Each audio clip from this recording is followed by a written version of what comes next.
Hola, buenas noches, amados hermanos. Quiero darles un saludo cordial de parte mío y de mi familia.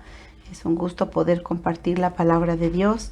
Hoy es miércoles 12 de mayo y me corresponde a mí compartirles el primer libro de Samuel, capítulo 19. Yo soy Anita Hernández y es un gusto, un gozo poder servir al Señor y aprender cada día más de su palabra. Pues vamos a orar para empezar, para ver que Dios quiere hablarnos en esta noche. Bendito Dios, te alabamos y bendecimos en esta hora. Gracias porque tú estás con nosotros, porque tú, mi Dios, tienes cuidado de tu pueblo. Señor, gracias porque tú estás atento a nuestro crecimiento, a nuestra transformación, porque el reto es muy grande, llegar a la estatura del varón perfecto, que es Cristo Jesús, y dispuestos estamos, Señor, a recibir de ti instrucción, no para oírla, no por saber nada más, sino para ponerla por obra, porque tu palabra es la que da vida a nuestra vida y nos hace crecer y ser transformados y aprender cada día más de ti, Padre Santo. Te damos toda gloria y honra en el nombre de Jesús. Amén. Bueno, pues vamos a ver qué es lo que dice el capítulo 19. Vamos a estar estudiando por porciones y de lo que trata este capítulo 19. Se titula Saúl procura matar a David una vez más. Sabemos que ya en los capítulos anteriores habíamos visto que Saúl quería matar a David. En el capítulo anterior que nos compartió Sarita, viene cuando Saúl empieza a tener celos de David y empieza a tener celos y coraje y un deseo tremendo de matarle. Y bueno, en este capítulo nuevamente intenta Saúl matar a David y fracasa. Y da abiertamente órdenes para que lo mataran, ¿verdad? Sus soldados, aún su hijo. Y aunque en varias ocasiones el rey Saúl por unos momentos se arrepentía de sus intentos de asesinar a David, siempre David estaría en peligro hasta la muerte de Saúl. Durante esos años de exilio de David, porque obviamente pues sale huyendo de la presencia de Saúl, nos dicen aquí en los libros de estudio que aproximadamente fueron unos 10 años que David fue acosado y perseguido como una bestia salvaje, recorriendo cuevas y lugares para estarlo buscando. Y David se convirtió en un nómada, en un vagabundo. Tenía que andar de un lado a otro porque en cuanto Saúl sabía dónde estaba, pues de inmediato iba en su persecución. Y bueno, David pasó muchas dificultades y privaciones, viviendo en cuevas y en el desierto. Sin embargo, podemos ver a través de todo este libro de Primero de Samuel, que durante este periodo fue probado y fue entrenado en la escuela de Dios. Y bueno, al estar en este curso intensivo, ¿verdad? Él se convirtió en el rey más importante de Israel y en el hombre que agradó a Dios. Y muchos de los más hermosos salmos que hizo David fueron escritos durante este periodo tan duro. Unos salmos donde habla de su angustia, de su dolor, del por qué había este enemigo que lo perseguía sin que él hubiera hecho nada para haber ganado ese odio y esa enemistad. Sin embargo, Dios a través de toda esta prueba hace de él el varón que él quería que fuera y el rey que debía ser para su nación. Y bueno, vamos a ver del verso 1 al 7 primeramente. Dice: habló Saúl a Jonatán su hijo y a todos sus siervos para que mataran a David. Pero Jonatán, hijo de Saúl, amaba a David en gran manera y dio aviso a David diciendo: Saúl mi padre procura matarte, por tanto cuídate hasta la mañana y estate en lugar oculto y escóndete. Y yo saldré y estaré junto a mi padre en el campo donde estés, y hablaré de ti a mi padre y te haré saber lo que haya. Y Jonatán habló bien de David a Saúl su padre, y le dijo: no peque el rey contra su siervo David, porque ninguna cosa ha cometido contra ti, porque sus obras han sido muy buenas para contigo. Pues él tomó su vida en su mano y mató al filisteo, y Dios dio gran salvación a todo Israel, Tú lo viste y te alegraste. ¿Por qué pues pecarás contra la sangre inocente, matando a David sin causa? Y escuchó Saúl la voz de Jonatán, y juró Saúl: vive Dios que no morirá. Y llamó Jonatán a David y le declaró todas estas palabras, y él mismo trajo a David a Saúl y estuvo delante de él como antes. Después vamos a dejarlo hasta aquí, hasta el verso 7. Y llamó Jonatán a David y le declaró todas estas palabras, y él mismo trajo a David a Saúl y estuvo delante de él como antes. Y bueno, vemos cómo planea de nuevo Saúl aquí en los primeros versos, en el primer verso, que aún su hijo Jonatán y todos sus siervos maten a David. Es una orden que les da el rey. Y nunca hubo un enemigo tan sin razón y tan cruel como Saúl, porque fue movido por sus celos y por su inseguridad. Y a un contraste total de Saúl con su hijo Jonatán, quien fue un gran amigo, un amigo sorprendentemente fiel de David, y le notifica el peligro, como vimos en estos primeros versos. Y él intercede, ¿verdad? Jonatán intercede a favor de David y lo hace de una manera muy prudente, ¿verdad? Porque él conoce a su papá. Y bueno, apeló, ¿verdad?, delante del rey a los buenos servicios de David, ¿verdad?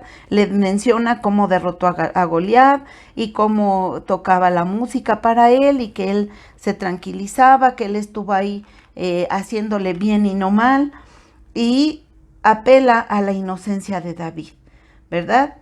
En el verso 6 vemos cómo su intercesión surtió efecto de momento, ¿verdad? Pero vemos que esto duró poco. Y en el verso 7, bueno, de nuevo, ¿verdad? En el verso 6, Saúl dice que vive Dios que no morirá. Saúl hace un juramento de que no le hará nada, no morirá David. Y en el verso 7, de nuevo David pues puede estar en la presencia del rey, delante de Saúl. Y bueno, vemos aquí unas características muy impresionantes de Jonatán. Primeramente es un hombre, un varón fiel, ¿verdad? Él es un varón fiel. Él había hecho un pacto con David y se mantiene fiel a este pacto, ¿verdad? Y la fidelidad es la confianza que espera que el Señor continúe su plan.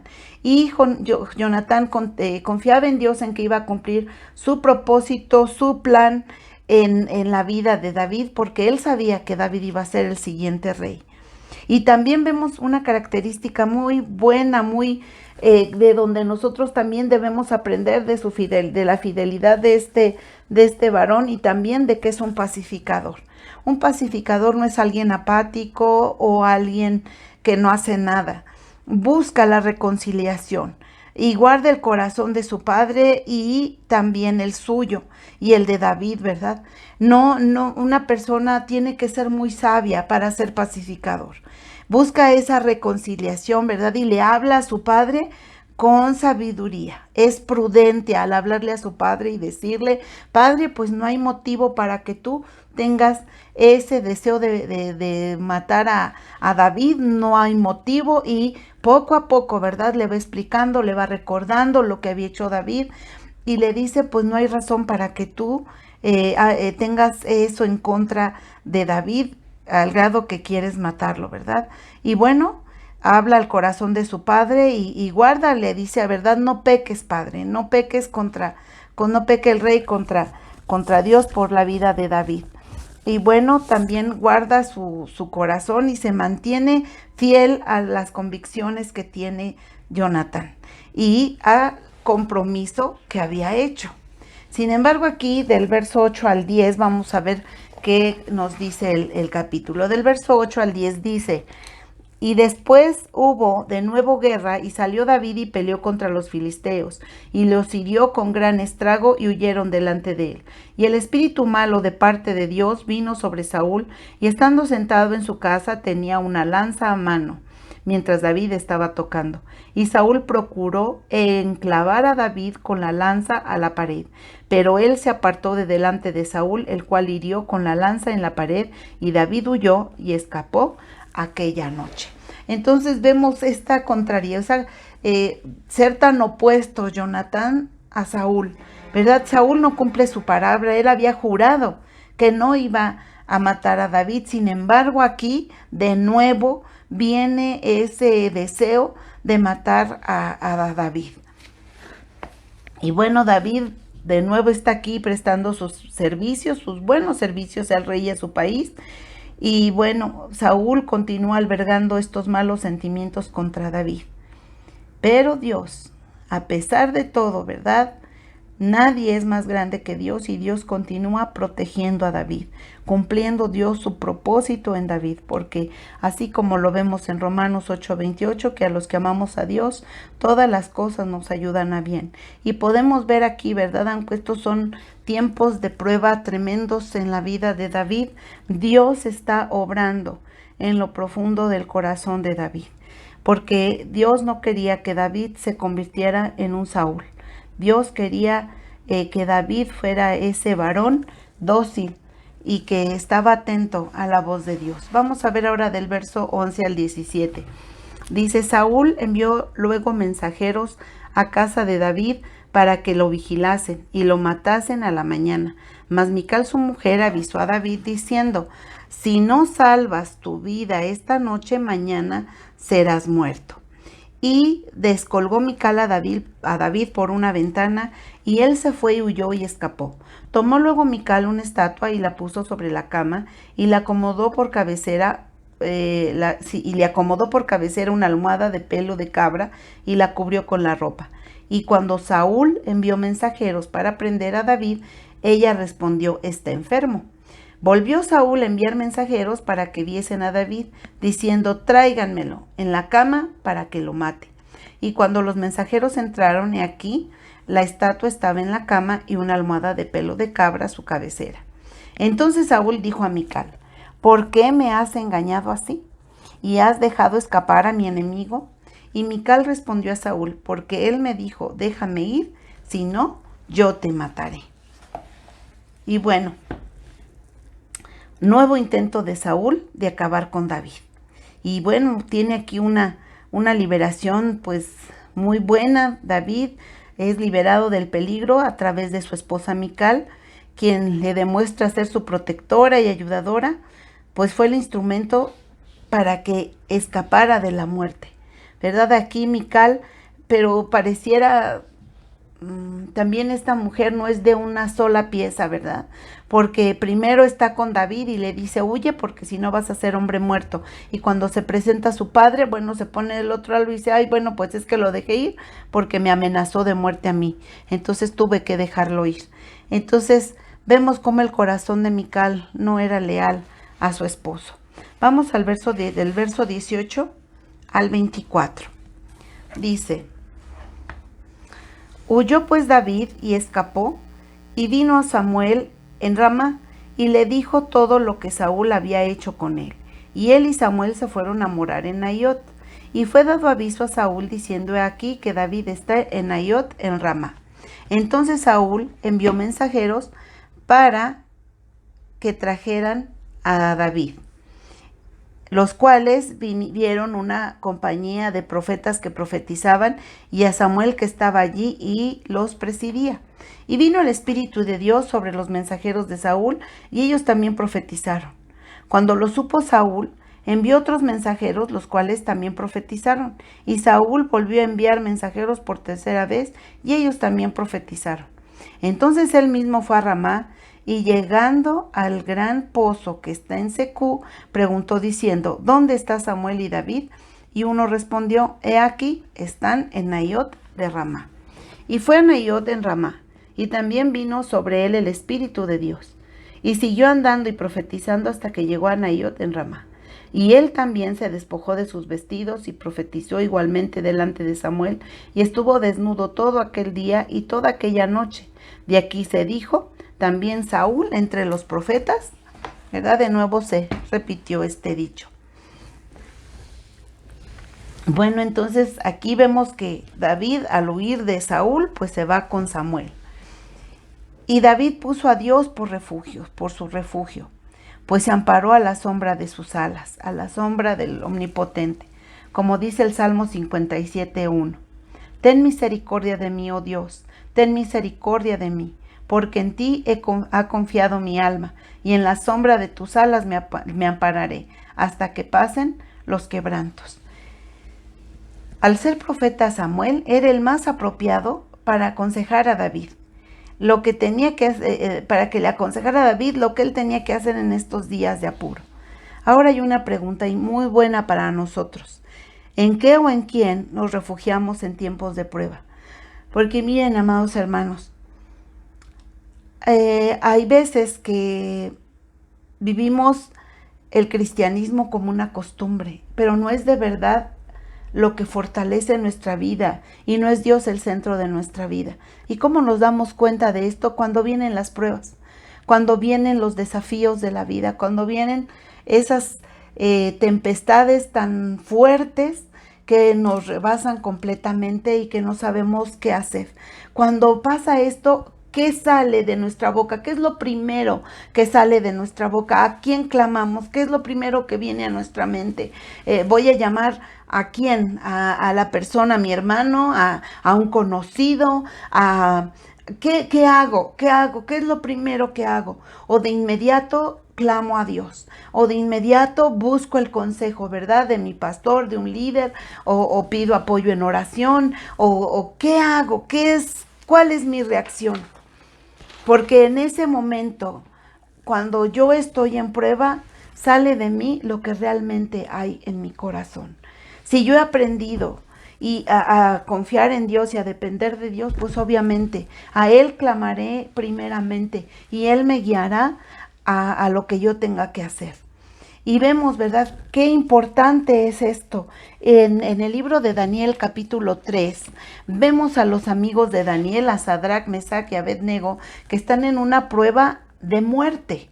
Una prueba tremenda, no era solo un desafío, era una prueba de muerte. ¿Por qué? Porque el rey Nabucodonosor había hecho una estatua y había proclamado, ¿verdad?, por todo el reino, todo lo que él era suyo, y tenía una reunión masiva, ¿verdad?, ahí de tantísima gente con él, y había dado la orden que en cuanto tocaran, ¿verdad?, la bocina, la flauta, el tamboril, el arpa, el salterio, la zampoña y todo instrumento de música, que todos se postraran y adoraran a la estatua de oro, y que el que no se postrara y adorara fuera echado dentro de un horno de fuego ardiente. Sin embargo, ¿verdad?, le avisaron que como había mucho celo de su pueblo por la manera en que él había dado privilegios a Daniel, a Sadrac, Mesac y Abednego, pues entonces estaban con esa envidia y no veían la manera, el momento para poner en ellos tropiezo y los quitara de ahí. Sin embargo, ¿verdad?, bueno, por esta razón, pues de inmediato le van con el chisme al rey, ¿verdad?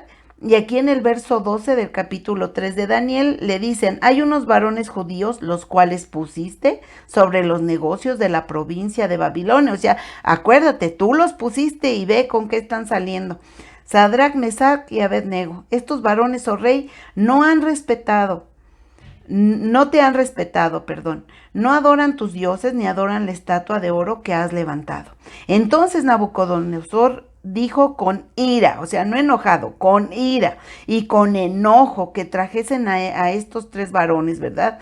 Al instante fueron traídos estos varones delante del rey. Y habló Nabucodonosor y les dijo: ¿es verdad, Sadrac, Mesac y Abednego, que ustedes no honran a mi Dios ni adoran la estatua de oro que he levantado?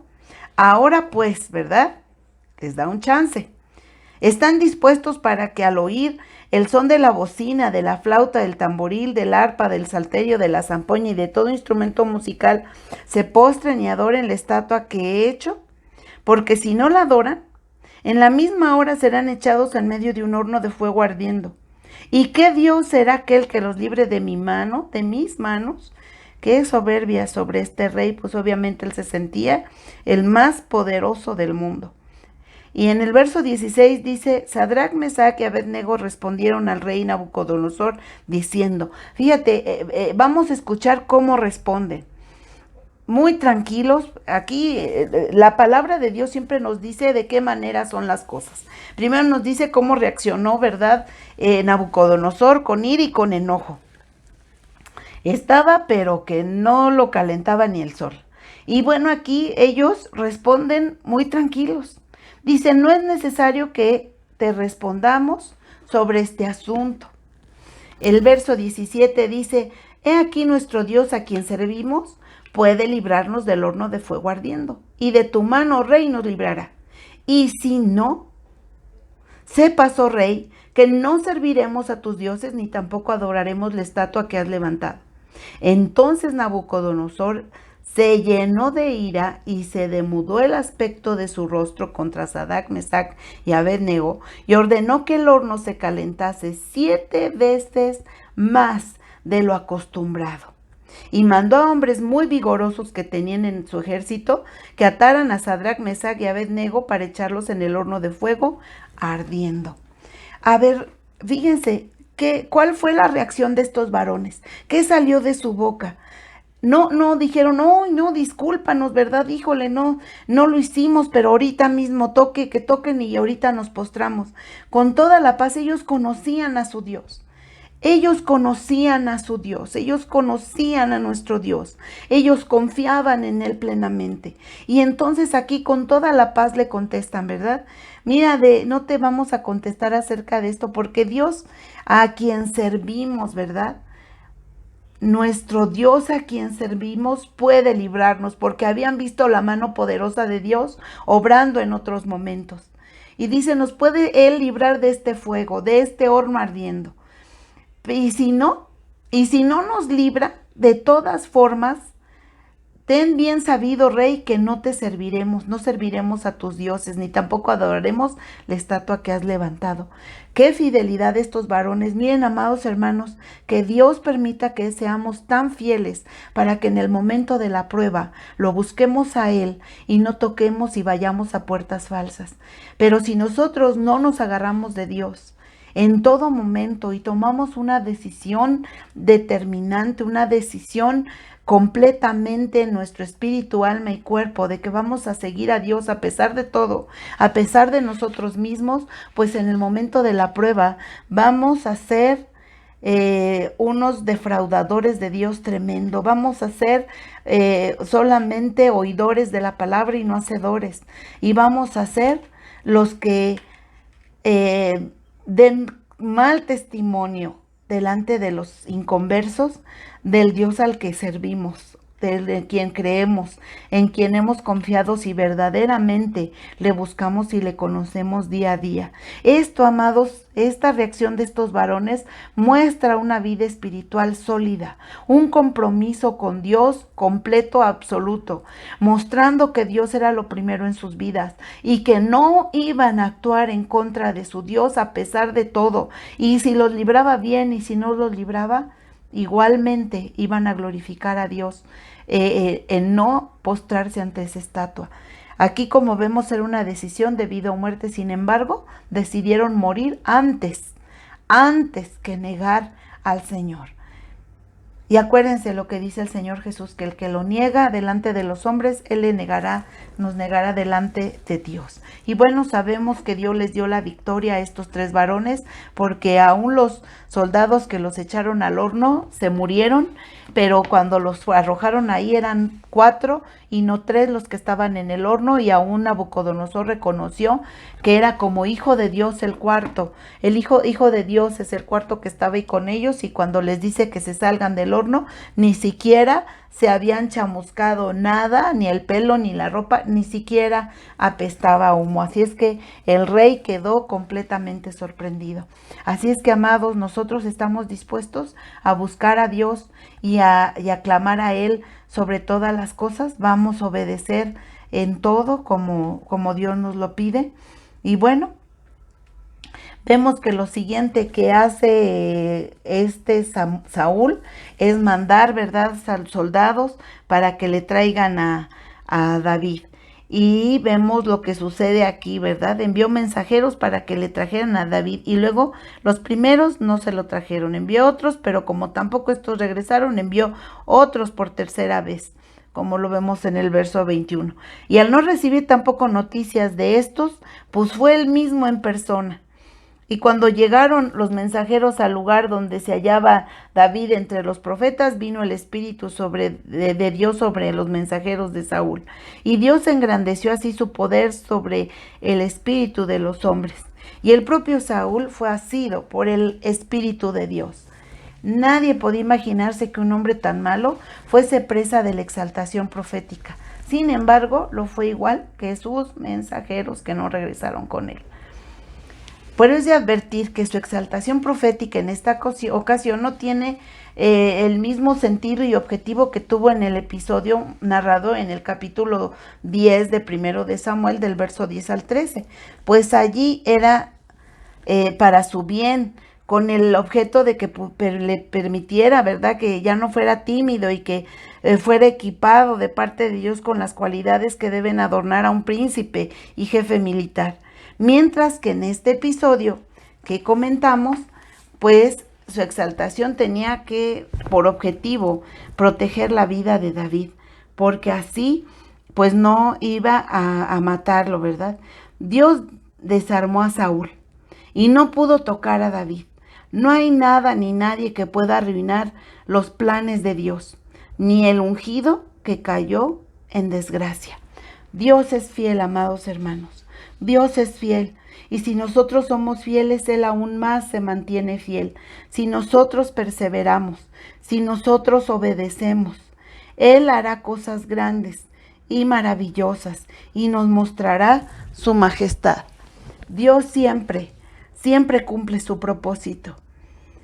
Dios no deja de ser Dios, le sirvamos o no, seamos fieles o no. Él es inmutable, Él nadie lo va a mover de su trono. Pero tú y yo nos lo perderemos, y nos perderemos conocer al Dios todopoderoso que tenemos, porque grande es su misericordia y su amor es para siempre, y Él prometió estar con nosotros todos los días hasta el fin del mundo. Así es que nada agarra por sorpresa a Dios. Todo lo que nos sucede tiene un propósito delante de Dios, y Él tiene cuidado de sus ovejas. Él es el buen pastor que da su vida por las ovejas. Él ha provisto todo lo que necesitamos para esta vida. Y si es nuestro tiempo de partir, bendito sea Dios. Tenemos que estar preparados para irnos en cuanto Dios nos llame. ¿Y cómo me preparo? Pues buscando a Dios cada día. Nadie sabemos cuántos días nos quedan. Desde que nacemos, Dios sabe cuántos días nos va a permitir estar sobre esta tierra. Pero ese dato solamente lo tiene en su sola potestad. Nadie porque es muy joven puede decir, no, pues yo no, o un niño no, pues porque es chiquito. No, podríamos dar muchas excusas, pero cuando es el tiempo, es el tiempo. Así es que, amados hermanos, seamos fieles, seamos hacedores de la palabra. Vivamos cada día como si fuera el primero o el último, porque no sabemos en qué momento o Cristo viene por nosotros o nos llama a su presencia. ¿Y qué cuentas vamos a entregar? ¿Vamos a darle testimonio de que fuimos fieles a pesar de todo? ¿O le diremos, tuve miedo y te negué? ¿Qué cuentas vamos a entregar? ¿Vamos a ser fieles como David, que a pesar de todo perseveraron y siguió confiando en Dios y siguió buscando a Dios y siguió confiando en el Señor Dios Todopoderoso? Y bueno, vemos que finalmente en capítulos adelante, en el siguiente libro de Samuel, él es ya nombrado rey oficialmente. Pues que Dios los bendiga. Vamos a orar para terminar. Padre Santo y bueno, te damos gracias, Señor, porque tú estás con nosotros cada día, Señor. Es tu promesa y tú siempre cumples tus promesas. Y podemos confiar en ti porque tú eres la roca. Y nosotros, Padre Santo, somos tus ovejas. Y estamos en el hueco de tu mano. Y dice tu palabra que nadie nos arrebata de tu mano. Padre, queremos ser hallados fieles, hombres y mujeres de fe que confían en ti, que te buscan a ti de todo su corazón y de toda su alma. Señor, queremos ser un pueblo que te glorifique en todo momento, a pesar de todo, Señor, a pesar de nosotros mismos. Y que todo sea para tu gloria y honra, Padre eterno. En el nombre de Jesús, gracias te damos. Amén.